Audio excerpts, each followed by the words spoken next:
Hello everyone, this is Siddiq Gupta. Welcome to our channel Shariq Epic. जैसा कि आप सभी को पता है कि कोरोना वायरस चल रहा है, जिस वजह से 9th और 10th के स्टूडेंट्स को पढ़ाई में बहुत ज़्यादा दिक्कत हो रही है। कॉलेज एंड स्कूल बंद हैं, जिस वजह से वो कुछ पढ़ नहीं पा रहे हैं। तो आज शारिक एपिक चैनल के द्वारा मैं आज आप लोगों को क्लास 10th की साइंस के बारे में बताऊँगी। तो आइए सबसे पहले हम स्टार्ट करते हैं साइंस के बारे में। तो ये है साइंस, जिसको आप पता ही होगा, हिंदी में बोलते हैं हम विज्ञान।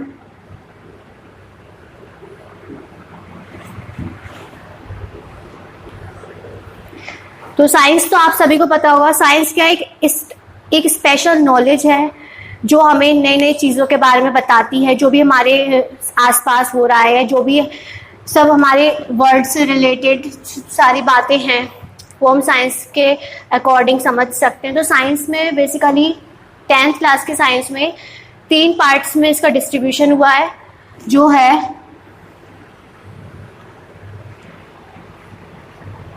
ये 3 पार्ट्स हैं। जो पहला पार्ट हम पढ़ेंगे फिजिक्स के बारे में। तो first part is physics and the second part is chemistry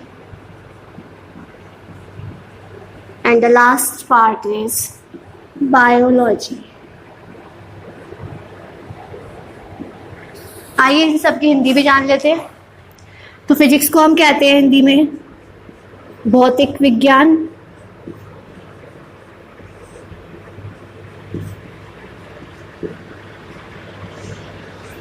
chemistry को बोलते हैं हम रासायनिक विज्ञान।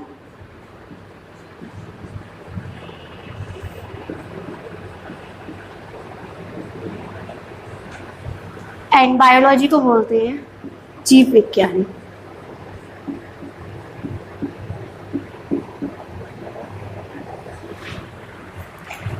तो पहले हम पढ़ेंगे फिजिक्स के बारे में। तो फिजिक्स के बारे में बेसिकली 10th क्लास के साइंस में एनसीईआरटी बुक के अकॉर्डिंग 2 यूनिट्स हैं, जो कि है first unit is light. Light को हिंदी में हम बोलते हैं प्रकाश। And the second unit is electric current.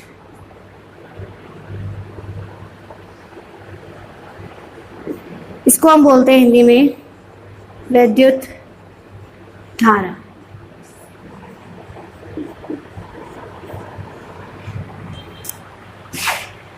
तो पहले जान लेते हैं हम लाइट और इलेक्ट्रिक करंट के बारे में, थोड़ा थोड़ा जान लेते हैं स्टार्टिंग में। बाकी तो मैं आपको नेक्स्ट वीडियो में अपने बताऊंगी कि को डिटेल में समझाऊंगी। तो लाइट के बारे में हम अगर बात करें तो लाइट जो है एक बहुत सिंपल चीज़ है। जैसे कि आप मुझे इस टाइम देख रहे हैं, लाइट के मीडियम से देख रहे हैं। आप ये जो कैमरे में वीडियो रिकॉर्डिंग हो रही है, तो इसमें आप जो लाइट मेरे ऊपर पड़ रहा है, तो वो रिफ्लेक्ट होके जब कैमरे पर पड़ रहा है तो आप मुझे देख पा रहे हैं। ट्यूबलाइट्स वगैरह आपके घर में हैं, सब ये सब लाइट है। और जैसे कि हमारे आसपास कोई भी ऑब्जेक्ट है, इस सबको हम लाइट की वजह से ही देख पा रहे हैं। अगर हम किसी डार्क रूम में जहाँ पे लाइट बिल्कुल नहीं है वहाँ चले जाते तो हमें लाइट नहीं दिखाई देगी, हमें वहाँ पे कोई ऑब्जेक्ट नहीं दिखाई देगा, सिर्फ हमें डार्कनेस ही दिखाई देगी। लेकिन जैसे ही हम वहाँ पे लाइट डालेंगे तो हमें सारे ऑब्जेक्ट्स, जो भी वहाँ पे आसपास चीज़ें हैं, वो सब हमें दिखाई देने लगेंगी। तो ये सब किसकी वजह से हो रहा है? लाइट की वजह से हो रहा है। तो आगे बाद में बात करेंगे। नेक्स्ट टॉपिक है हमारा इलेक्ट्रिक करंट। तो इलेक्ट्रिक करंट के बारे में बात करें तो इलेक्ट्रिक करंट समझ ही रहे हैं आप, करंट मतलब जो है धारा है। तो जितनी भी इलेक्ट्रॉनिक चीज़ें हैं, ट्यूबलाइट्स है, टेलीविज़न है, एलईडी है, और कोई भी इलेक्ट्रॉनिक डिवाइसेस है, वो सब इलेक्ट्रिक करंट की वजह से चलती हैं। ये सब आपको नॉर्मली बेसिक चीज़ें पता ही होंगी। और एलईडी है, जैसे कोई भी इलेक्ट्रॉनिक डिवाइस है, वो सब हम लाइट की वजह से इलेक्ट्रिक करंट की वजह से देख सकते हैं। आगे हम बात करते हैं केमिस्ट्री के बारे में, यानी कि रासायनिक विज्ञान के बारे में। तो इसमें हमारी सेम 2 यूनिट्स हैं। उन दोनों यूनिट्स की नेम है, पहली है केमिकल सब्सटेंसेस इसको हिंदी में बोलते हैं रासायनिक पदार्थ। And the second unit is, हमारी सेकेंड यूनिट आती है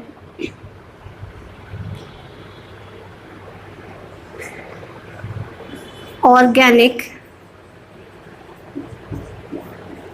केमिस्ट्री, जिसको हम हिंदी में कह सकते हैं कार्बनिक रसायन।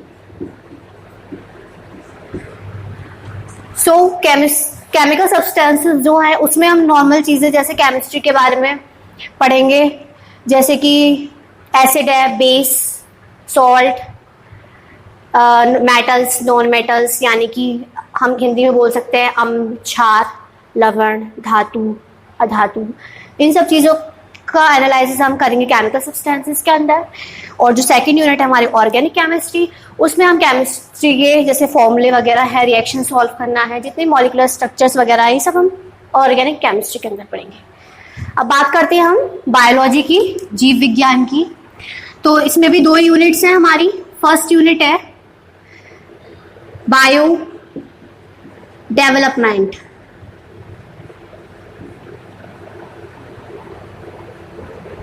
बायो डेवलपमेंट को हिंदी में हम कहते हैं जीव विकास।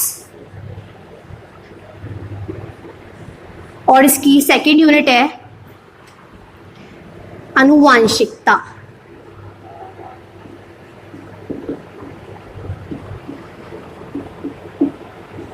इसको हम इंग्लिश में बोलते हैं हेरिडिटी। तो बायो डेवलपमेंट के अंदर हम किस चीज़ों के बारे में पढ़ेंगे? श्वसन तंत्र, पाचन तंत्र, मानव शरीर की संरचना यानी कि structure of human body, digestive system, ये सब चीज़ें हम पढ़ेंगे बायो डेवलपमेंट के अंदर। और जो आनुवांशिकता यानी कि हेरिडिटी है, उसके अंदर हम पढ़ेंगे जीन्स वगैरह के बारे में, डीएनए, आरएनए, और जैसे कि जो जीव है उनका विकास किस तरीके से हुआ। जैसे एग्जाम्पल ले लेते हैं हम, जिराफ की गर्दन पहले छोटी हुआ करती थी, बाद में जब उसका विकास हुआ तो उसकी जो गर्दन थी वो काफ़ी लंबी हो गई। तो इन सब चीज़ों के बारे में हम पढ़ेंगे हेरिडिटी यानी कि आनुवांशिकता के अंदर।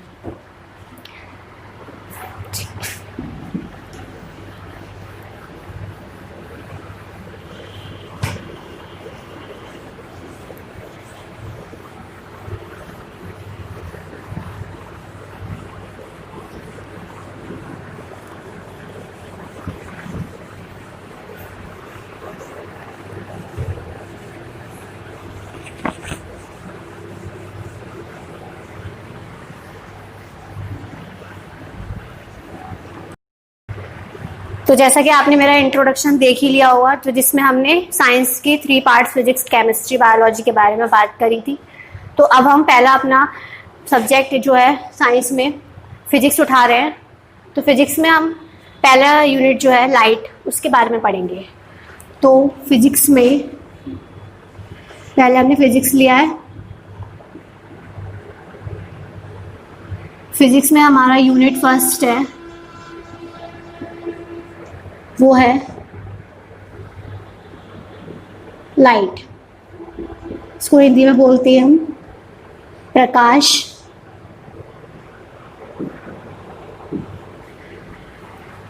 और जो फिजिक्स में इस यूनिट में और नेक्स्ट यूनिट में जितने भी चैप्टर्स हैं वो आपको यहाँ दिख रहे होंगे, स्लाइड में देख सकते हैं आप ये सारे जो चैप्टर्स हैं।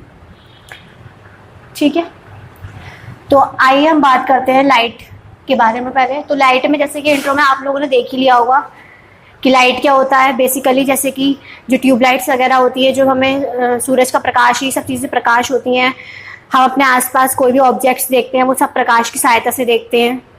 किसी भी डार्क रूम में हम जाते हैं तो अंधेरा होता है, हम कोई भी ऑब्जेक्ट देख नहीं पाते हैं। क्यों नहीं देख पाते? क्योंकि वहाँ पर हमें लाइट नहीं मिलती है। लेकिन जैसे हम लाइट ऑन करते हैं तो हम सारे ऑब्जेक्ट्स दिखाई देने लगते हैं। तो ये सब किस वजह से होता है कि हमारे जब आँख है उस पर जब प्रकाश पड़ता है तो वो प्रकाश जो है उसकी वजह से हम अपने आप आसपास की सारी वस्तुओं को देख पाते हैं। तो लाइट के अंदर हम पहले जो हमारा चैप्टर है, chapter first is reflection of light,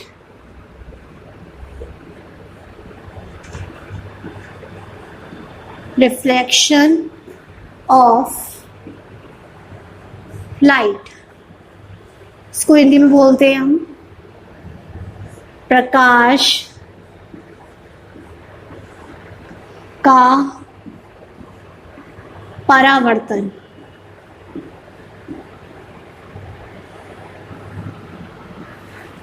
जैसे कि एक एग्जांपल देती हूँ जिससे आप लोगों को समझने में आसानी हो सकती है। सुबह उठते हैं आप लोग, ब्रश करते हैं, फेस देखते हैं अपना मिरर में, तो आपने कभी ये चीज़ नोटिस करी है कि हम अपना फेस दिखाई कैसे देता है, कैसे हम देख पाते हैं खुद को मिरर के अंदर? तो क्या होता है, जब प्रकाश हमारे आँख पे पड़ता है और आँख पे पड़ने के बाद वो रिफ्लेक्ट होकर कहाँ जाता है? मिरर पे, और फिर वहाँ से हमारी आँख के रेटिना पर गिरता है, जिस वजह से क्या होता है, हमें अपना फेस मिरर में दिखाई दे पाता है। तो इस घटना को क्या बोलते हैं हम? Reflection of light. जी हाँ, क्या बोलते हैं? रिफ्लेक्शन ऑफ लाइट, यानी कि प्रकाश का परावर्तन बोलते हैं। तो प्रकाश का परावर्तन जो है उसमें हमारे कुछ यूनिट टॉपिक्स हैं, जैसे कि पहले हम आपको कुछ स्पेशल पॉइंट्स के बारे में बता देते हैं। थोड़ी देर अभी इसको हम पॉज रखेंगे, रिफ्लेक्शन ऑफ लाइट को। थोड़ा सा हम आपको मेन जो है पॉइंट्स बता देते हैं। तो पहला पॉइंट क्या है हमारा, कि आप लोगों ने लाइट की जो स्पीड है वो कितनी पढ़ी होगी? 3 × 10⁸ मीटर पर सेकेंड। लेकिन बेसिकली एक्चुअल यूनिट जो होती है वो होती है लाइट की 299 की 288। यहाँ पे हम पॉइंट लगा देते हैं।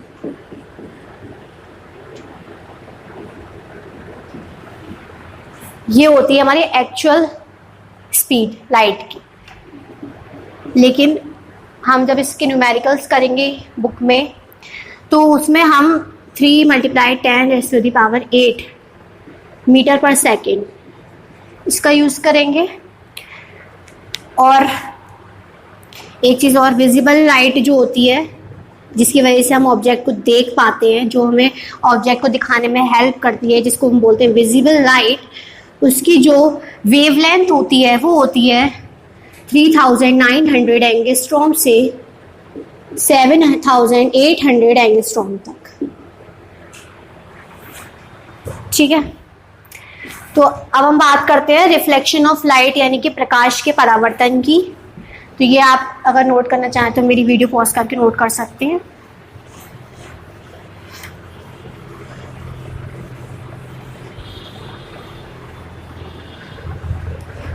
तो प्रकाश के परावर्तन की हम बात करते हैं तो सबसे पहले हम एक डायग्राम बनाते हैं आप के लिए।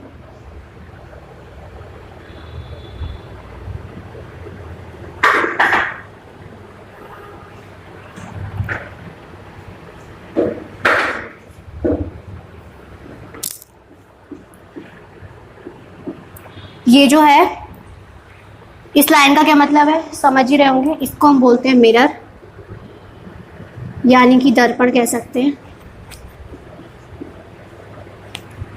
तो आगे जब भी मैं ये लाइंस क्लिक खींचूंगी यहाँ पर, तो इसका मतलब पॉलिश से है, और आप लोगों को समझ जाना चाहिए कि यहाँ पे मैं मिरर की बात कर रही हूँ, यानी कि दर्पण की बात कर रही हूँ।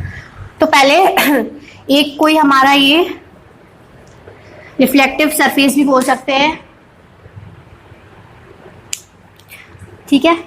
तो इस पर हमने जब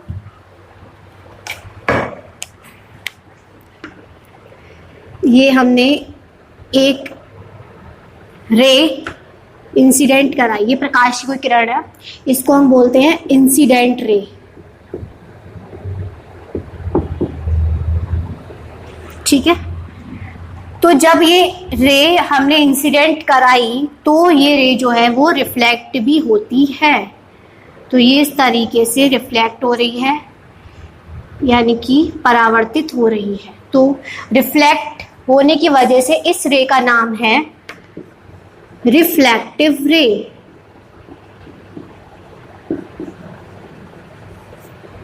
ठीक है, परावर्तित किरण भी कह सकते हैं इसे, और इसको हम आपतित किरण भी कह सकते हैं।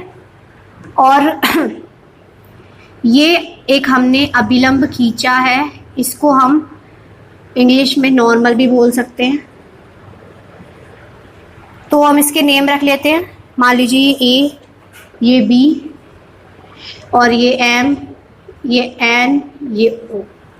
ठीक है। अब आप एक चीज देख सकते हैं कि इंसिडेंट रे और नॉर्मल के बीच में, और नॉर्मल और रिफ्लेक्टिव रे के बीच में हमें एक एंगल मिलता है, जैसे आप ही देख सकते हैं, ये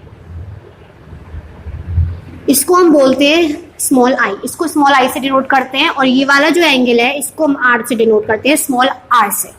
स्मॉल आई से मतलब आप समझ ही गए होंगे क्या है, इंसिडेंट एंगल यानी कि आपतन कोण है ये, और आर क्या है, रिफ्लेक्टिव एंगल यानी कि परावर्तक कोण है। तो ये हो गया आई और ये हो गया आर।